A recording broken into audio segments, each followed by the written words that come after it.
So we've been talking a lot about sustainability, eco-friendly, low carbon footprint, and we've been trying to find what projects do or don't follow or adhere to those type of qualities in the things that we're trying to do in Tulum and kind of adhere to the movement that we're trying to do in Tulum.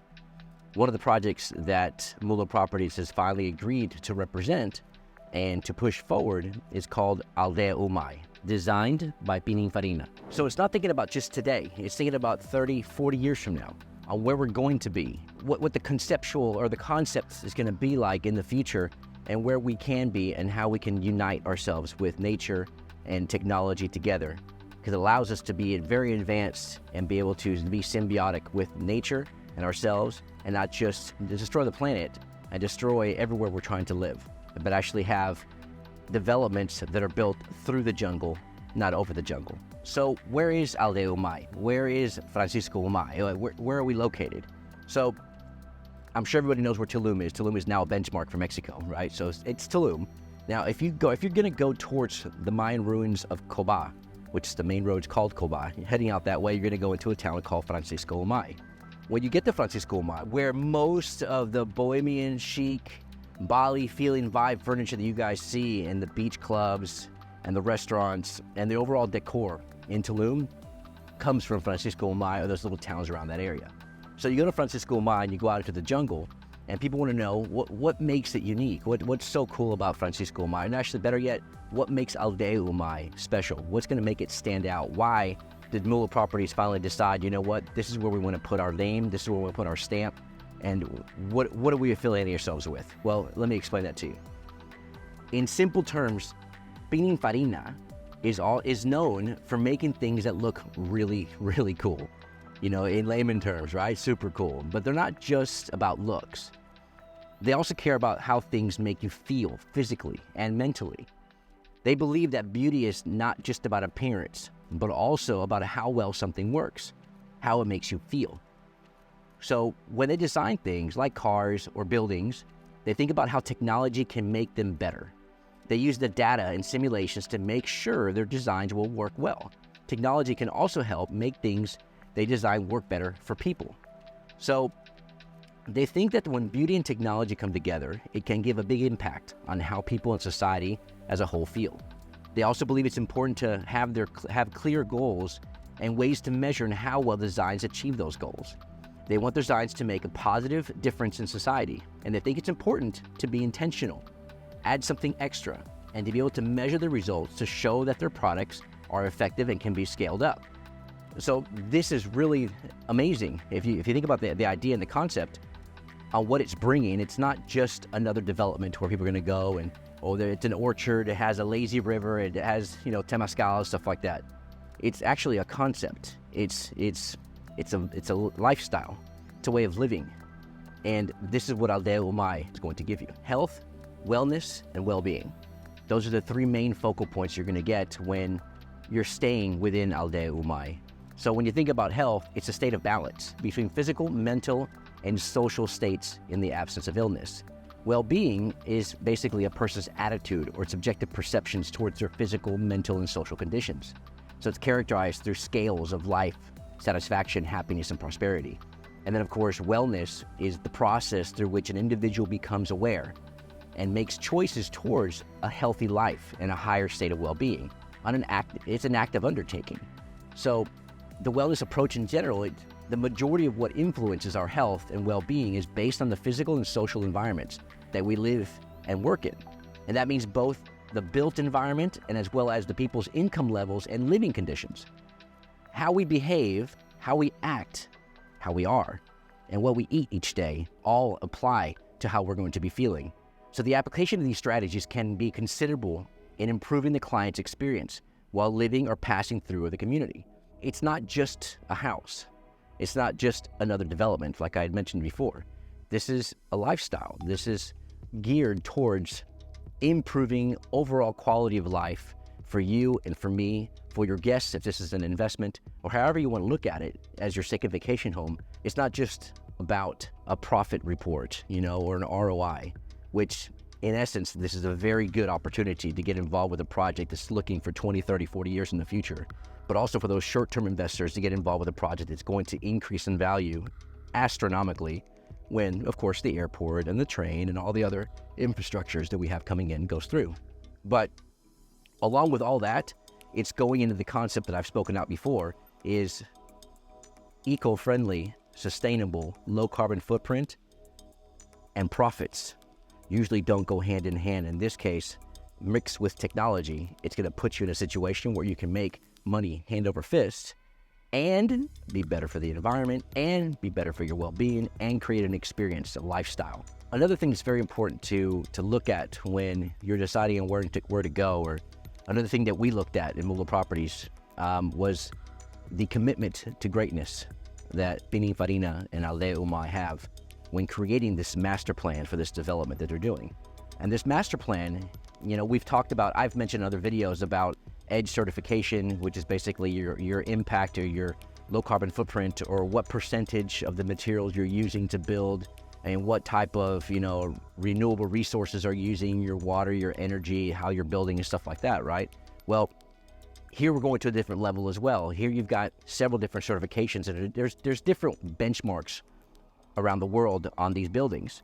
And when you're looking at the WELL certification, there's many ratings in the system that are applied all over the world. Most of them focus on green building. A green building is a building that, in its design, construction, or operation, reduces negative impacts and can create positive impacts on our climate and natural environment. So green buildings preserve precious natural resources and improve our quality of life. Rating system that measure those impacts are like, for example, LEED or BREEAM. When we talk about green building, we're referring to the efficiency and impact reduction of compared to business as usual benchmarks. So a few of them raise the bar of the requested performances in order to get more clear, basically get closer to a sustainable performance. Usually those systems occupy space between top-level green building certifications and real sustainable performances. Those rating systems focus on real measured performances, are not on expected performances, like the green one. An example of those rating systems is Living Building Challenge. There's another type of certification that focuses on well-being. Well, the value proposition of this certification, like WELL, it focuses on the return on the investment that the employee could provide when he or she works in a healthy environment. And we've got International Wellness Building Institute, we've got BREEAM, and the Living Building Challenge. There's three things that are intertwined when you're thinking about sustainability. It's economic growth, people, and the earth, and how the three can work with each other to create sustainability. So in theory, being sustainable isn't something that we're going to experience right now. It's not something for today. It's what we're creating, and what we're living now is going to be sustainable for a long period of time. So the future generations will be able to enjoy this. So we're not going to be sacrificing the future generations, peace of mind or lifestyle or life at their expense, that we're going to live a better lifestyle on our side. So it's our job to create the sustainability with economic growth, people, and earth all in mind. So like I mentioned, sustainability focuses on meeting the needs of the present without compromising the ability of future generations to meet their needs. The concept of sustainability is not only based on the ecologic well-being, but it's a concept that includes a unified base within economic, environmental, and social factors. So, in essence, the concept of sustainable development is based on the following main elements, okay? Let's check this out. So, circular economy, uniform economic growth, protection and preservation of the environment, and respect and improvement of social and human rights. So, you have to find a really slim balance. There's a fine line between all of this, where if you don't follow these rules enough, or if you start deviating, if you try to go too much for the economic growth, you start sacrificing the earth. But if you go too much towards the earth, you start sacrificing the economic growth. Or vice versa, you start sacrificing the people, right? People's well-being and enjoyment of being wherever they're being, right? So this is it's a very fine line and a complicated line that we dance on. But if we have a plan like Pininfarina and Aldea Umay has, this is something that's real, something that it's not just conceptual anymore. It's something that's going to lead us into the future. So what are some of the things that Aldea Umay is doing in their construction and their best practices, so to speak? What are they doing different, or how can they, one thing is to say the word sustainable, one thing is to say the word eco-friendly, but how, what is your processes? How are you guaranteeing this? What are you doing? What are your actions? Because your actions are obviously a lot louder than words. So let's talk about the environmental benefits. Improved air, water, and less waste, conserve natural resources.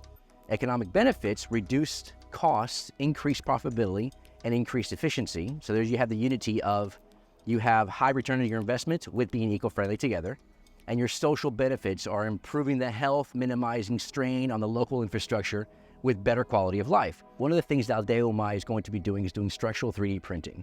So instead of bringing a bunch of machinery, a bunch of tractors, a bunch of trucks, a bunch of diesel-operated machinery to build and start constructing these things here, you've got a machinist doing 3D printing, structure 3D printing. As a structure 3D printing begins moving forward, it becomes easier to cut down on shipping costs or reduce the weight of the components, as well as reducing material costs, reducing construction time, reducing waste, reduces overall energy, waste, and has smaller carbon footprint. Off-site prefabricated homes is literally that. You have off-site, basically all the homes are prefabricated outside and they're shipped here, right? They're coming here and they're not just laying down waste and destroying the jungle. They're just putting these houses together.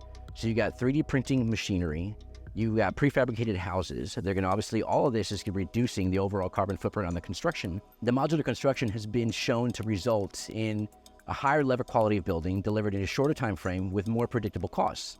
So while completely reducing the impact that the construction has on the natural environment.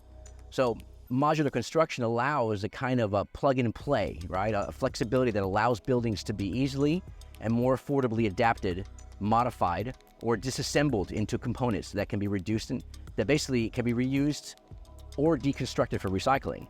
And then of course, your final, but not your final and not least important, is your eco-parametric structures, right? So what this is, you're basically combining sustainability with parametric design, where wooden construction is rationalized through computational design methods, developing a parametric, modular, and environmentally conscious system that can mix both prefabricated structures with local materials like bamboo.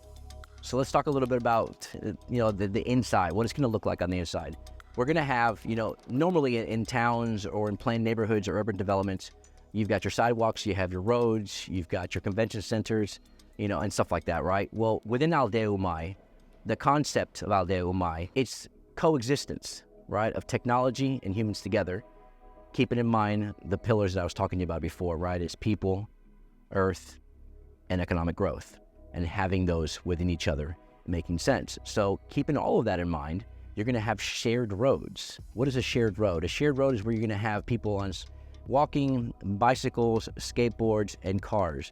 It's not going to just be a straight road into the neighborhood and just planned development. So we're talking about 20 hectares of land. So it's not just a small little planned neighborhood. It's a big neighborhood.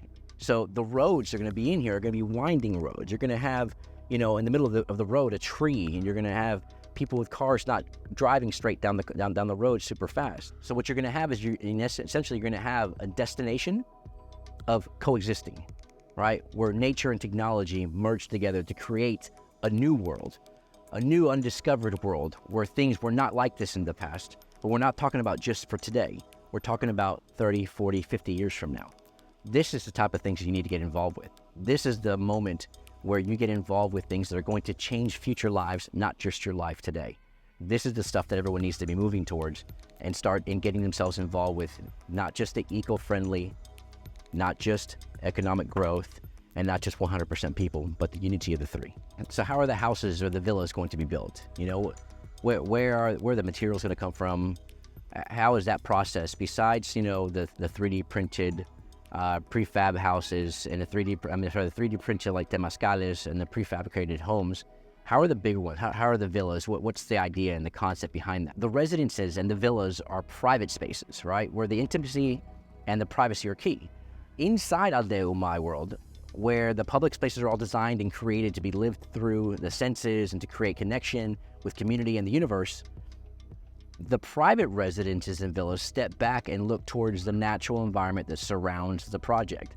See, the villas not only do not want to compete with the urbanism and the public spaces, but they try to blend inside with the natural environment and disappear. So using natural transparent materials to project, disguise itself into an intimate nature, becoming part of the jungle. See, the villas are intended to all be prefabricated, made out of recycled and local materials to create almost a zero environmental footprint in the construction of the villas. So where are we in all this? Where do you fit in?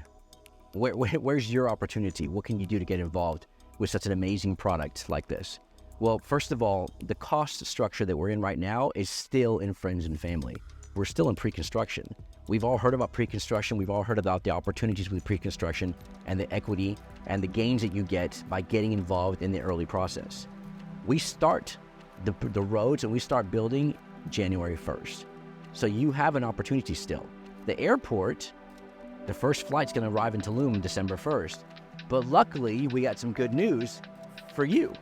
The good news for you is that the train was delayed 30 days. They're not gonna have the train running until, I think, January. So that's gonna give you an additional time to get involved, to put all your ducks in a row, to have all the stars in the galaxy line up for you, to get yourself on board and joining in the Aldea Umay movement with eco-friendly sustainability and the future concept of a neighborhood with good, high economic growth. So if you're interested in getting involved with something of this caliber, something like this, I 100% recommend it. I want you to take a look at it. Ask us for more information. Send us a message, send us a DM, subscribe, like the video, get involved, and we'll send you the information you need to get involved.